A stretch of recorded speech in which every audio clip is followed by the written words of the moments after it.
Assalamualaikum warahmatullahi wabarakatuh. Pada kesempatan kali ini kita akan menjelaskan mengenai praktikum hukum Kirchhoff.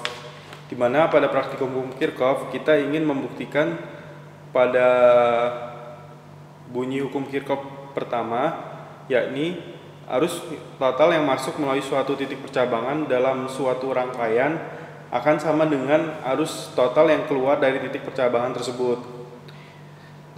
Hukum Kirchhoff yang kedua, dan kita juga ingin membuktikan hukum Kirchhoff yang kedua yang berbunyi jumlah total tegangan pada suatu rangkaian tertutup adalah 0. Baik,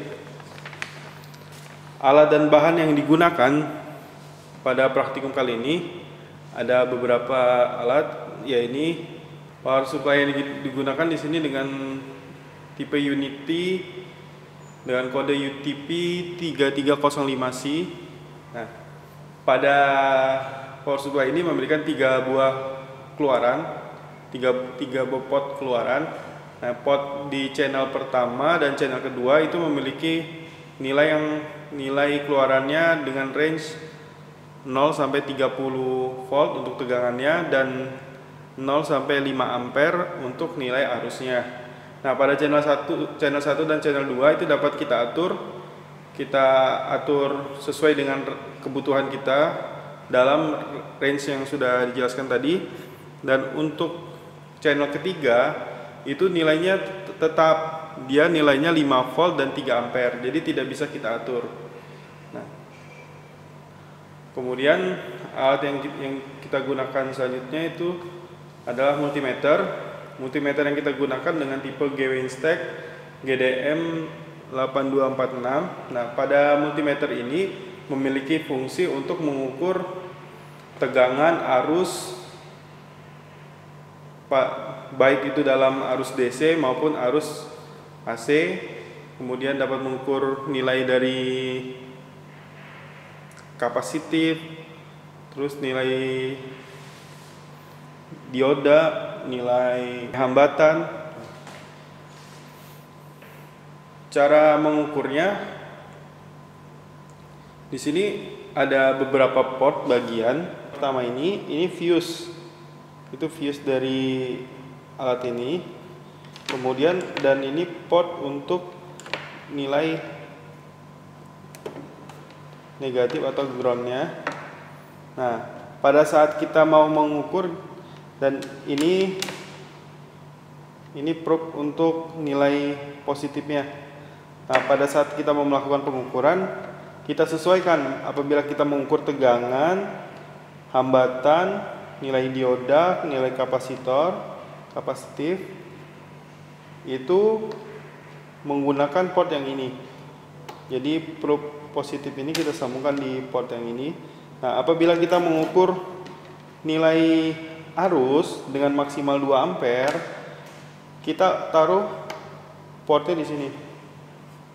Selanjutnya, bila kita mau mengukur nilai arus yang maksimal 20 ampere, kita taruh portnya di sini. Ini perbedaan port di multimeter yang kita gunakan. Selanjutnya, bahan yang kita gunakan adalah ada papan rangkaian yang beserta resistornya. Nah, ini resistor yang kita gunakan. Sudah kita sambungkan dengan konektor sehingga memudahkan untuk disambungkan pada papan rangkaian. Papan rangkaian ini memiliki garis-garis.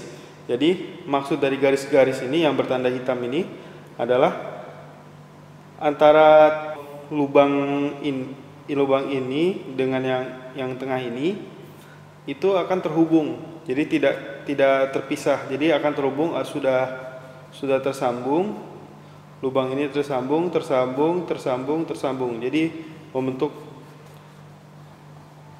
tanda plus di sini. Ini tersambung semuanya, tanda plus ini. Nah, tapi lubang ini dengan ini itu tidak tersambung, itu terpisah. Ini dengan ini itu terpisah. Nah, jadi kita cara rangkaian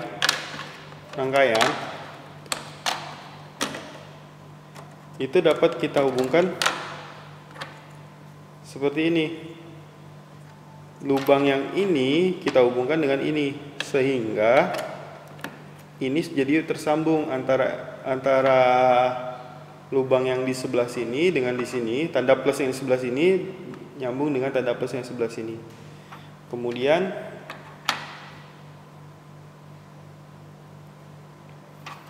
yang ini kita sambungkan. Jadi ini sudah tersambung semua. Selanjutnya yang ini disambungkan, yang ini disambungkan, yang ini disambungkan. Nah, selain papan rangkaian, alat yang kita gunakan, selain papan rangkaian dan resistor, alat yang kita gunakan di sini ada kabel penghubung. Kabel penghubung di sini berfungsi untuk menyambungkan papan rangkaian ke power supply dan lubang di papan rangkaian yang bila ada yang belum terhubung. Nah, coba kita sambungkan dulu lubang yang belum terhubung. Yang ini kita sambungkan.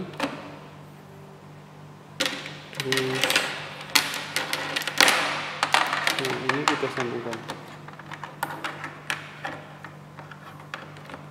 Oke. Kemudian dalam merangkai sumber tegangan dengan papan rangkaian, yang harus kita lakukan adalah menyamakan. Jadi dalam praktikum hukum Kirchhoff ini, apabila kita ingin membuat rangkaian yang bagian atas itu bernilai positif, maka di sisi sebelah kiri maupun sebelah kanan itu harus positif kabel yang terhubung. Misalkan ini kita sambungkan ke yang positif, ini kita sambungkan yang ke positif juga. Kemudian yang bawah, sisi yang bawah kita sambungkan ke yang negatif. Ini kita sambungkan juga ke yang negatif. Positif dan negatifnya dapat dilihat di sini ada tandanya positif dan negatif. Kalau kita mau menggunakan yang hitam sebagai positif, yang negatif, yang merah sebagai positif, kita harus konsisten supaya tidak membingungkan.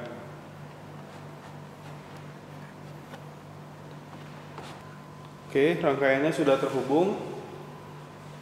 Kemudian kita hidupkan power supply-nya. Di sini power supply-nya. Sumber tegangan yang kita gunakan di sini 12 volt dan 12 volt. Misalnya kita mau ngatur nih channel 1 12 volt. Misalnya channel satunya mau kita ganti 10 volt. Channel 1, terus kita klik bagian tegangan. Di sini kan tegangan, di sini arus. Kita klik channel 1. Nah, dia akan berubah. Kalau 10 berarti yang sebelah sini. Kita klik lagi. Kita putar 10. Oke. Kita diamkan bentar. Nanti dia akan berubah menjadi channel 1. Kemudian kalau kita mau ngubah yang channel 2, kita ubah, kita klik channel 2. Itu cara cara merubah nilai tegangannya. Sini kita pakainya 12 volt. Oke. Arus yang kita gunakan di sini 1 ampere dan 1 ampere.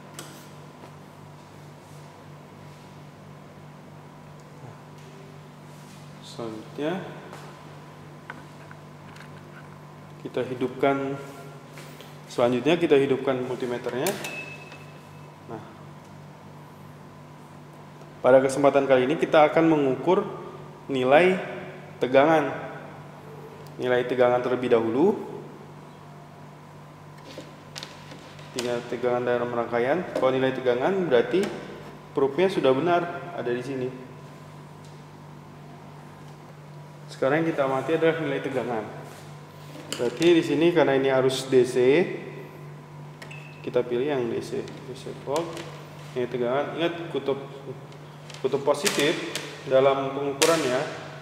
Jadi yang ini kan nilai positif, ini negatif. Nah, yang lebih dekat dengan positif kita taruh di titik yang lebih dekat dengan positif, kita taruh di yang lebih dekat dengan sumber tegangan positif.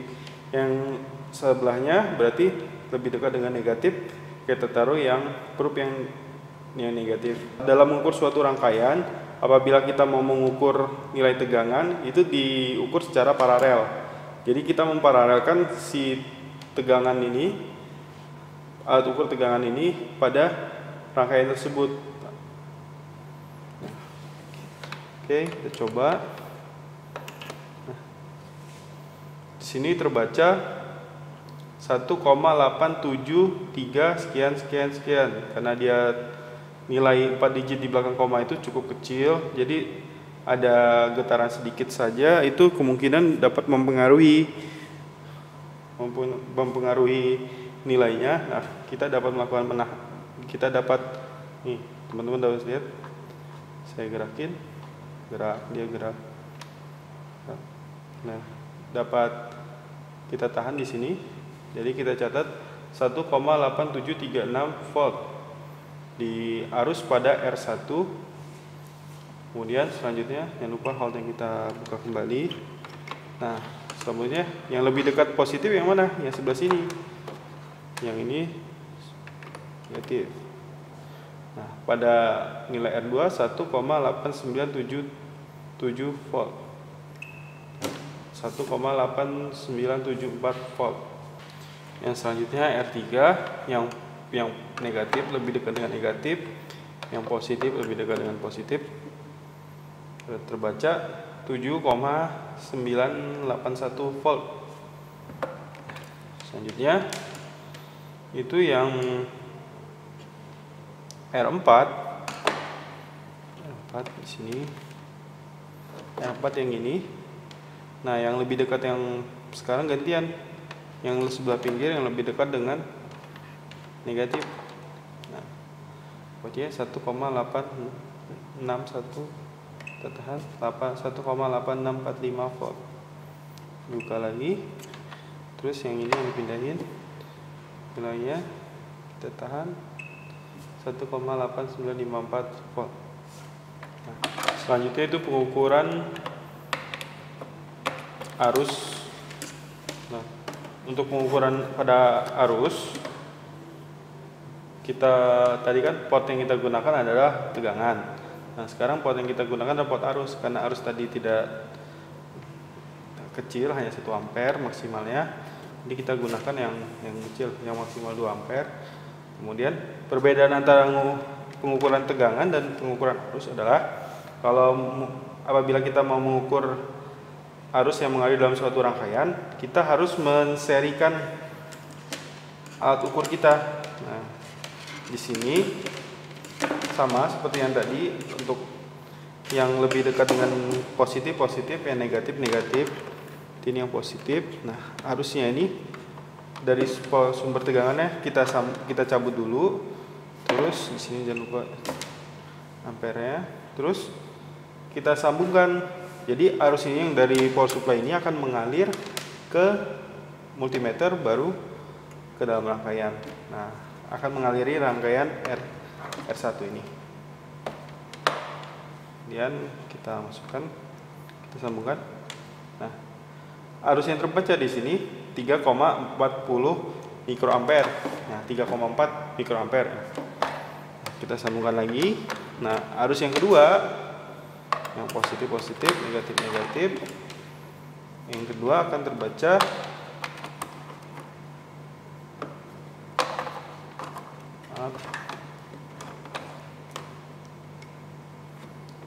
8,70 mikroampere. 8,7.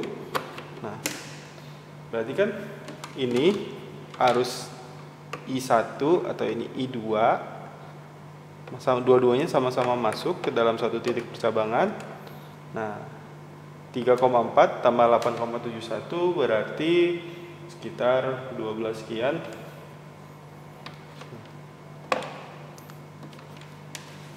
Terus kita coba yang I3, yang negatif, positif.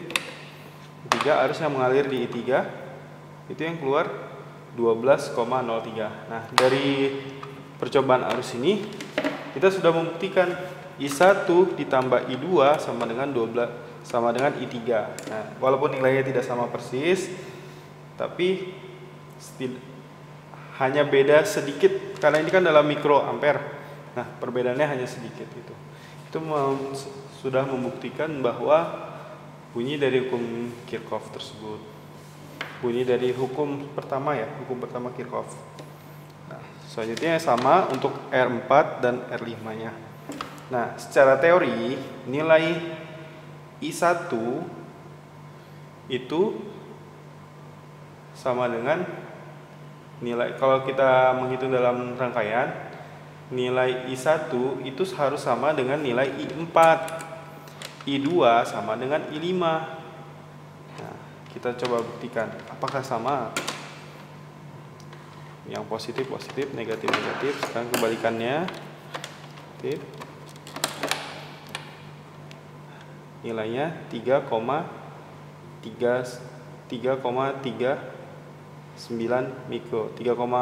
mikroampere. Sama ya, sama persis. Tidak ada perbedaannya. Yang satunya 8,7 mikroampere. Sama ya. Berarti kan yang kesini, dari sini kan ini yang keluar, berarti ini yang masuk I3-nya. Yang keluar pun akan sama. Itu kita sudah membuktikan bunyi hukum Kirchhoff yang pertama.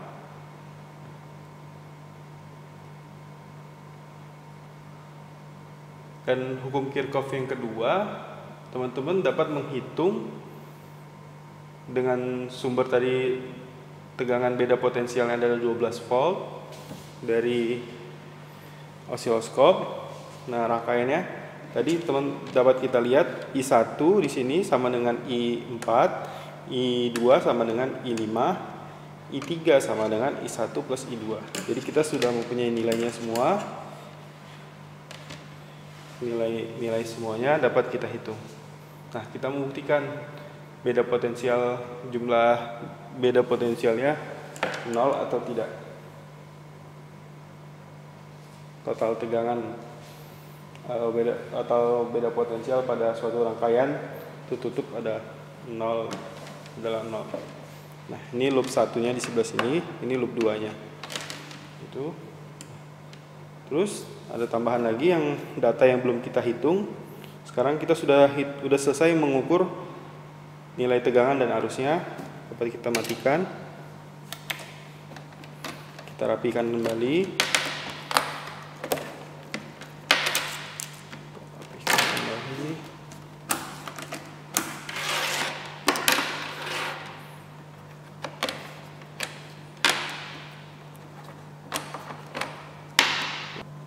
Di sini adalah rangkaian yang kita gunakan. Di sini ada R1, R2, R3, R4 dan R5. Pada R1 itu yang paling atas.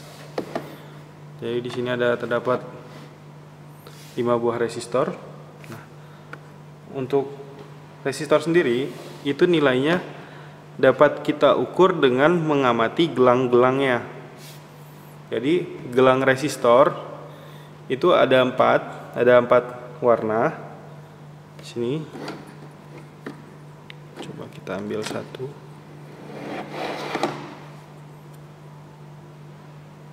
Nah, di sini ada warna-warnanya. Di resistor ini gelangnya dapat kita amatin.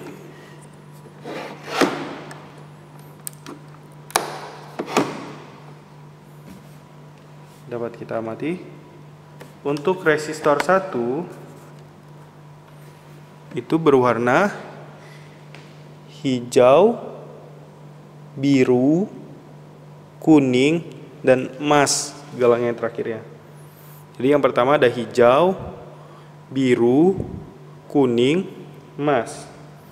Kemudian untuk resistor 2 itu warnanya adalah yang pertama merah, merah, kuning, emas. Kemudian yang resistor ketiga adalah warnanya biru, abu-abu, kuning, emas. Resistor keempat itu memiliki warna hijau, biru, kuning, emas. Dan resistor yang kelima itu memiliki warna merah, kuning, emas.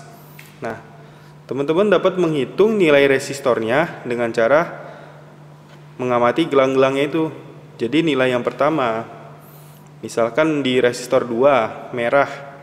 Jadi perhitungannya kan hijome merah, berarti nilainya 2. Merah lagi 2, 2 kuning. Hichomeoku 4, 10 pangkat 4. Berarti 22 kali 10 pangkat 4 atau 220 kilo. Jadi 10 pangkat 4 nya kita gabungin tadi jadi 220. Terus pangkat 3 nya kita ubah jadi 1000, berarti 1000 itu kilo. 220 kilo plus minus toleransi dari emas 5%. Nah, teman-teman dapat membacanya di sumber-sumber yang bisa dipelajari di internet ataupun di buku ajar fisika yang digunakan pada kelas. Nah, itu cara membaca resistor, nilai resistor. Nah, untuk cara membaca nilai resistor bisa, kalau menggunakan multimeter sudah dipelajari di hukum ohm. Tapi di sini kita mau teman-teman belajar cara membaca gelang-gelang resistor. Nah, itu tadi gelang untuk resistor pertama, kedua, ketiga, keempat, kelima sudah saya sebutkan. Dan dapat diamati dan dilakukan perhitungan. Terima kasih.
Demikian video praktikum kita kali ini. Selanjutnya teman-teman dapat menulis laporan sesuai dengan format laporan praktikum online. Terima kasih atas perhatiannya. Semoga teman-teman sehat selalu. Jangan lupa di rumah aja dan sampai ketemu di Tera lagi.